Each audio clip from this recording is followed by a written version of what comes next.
Calibre ali, ó. Tinha 2 eixos. Aí vendo aí, ó. Ó. Talento da nave aqui dos caras aqui, negão, ó. Ó.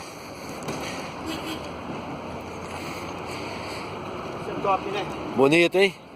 640, 620 ainda, né?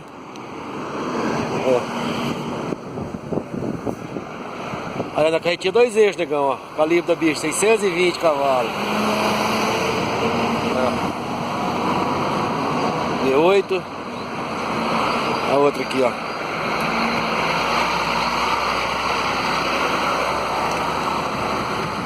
Tudo na carretinha 2 eixos, as duas, ó. Será que tem pressão pra fazer horário? Horário é pros fracos. Isso aqui pode sortar do jeito que quiser, velho. E os cururu aí andando de FH 400, 420 e achando que tá no céu, né? Os caras do Ceasa do Londrina. O ignorante que tem um V8, rapaz. 620 cavalos, vai vendo.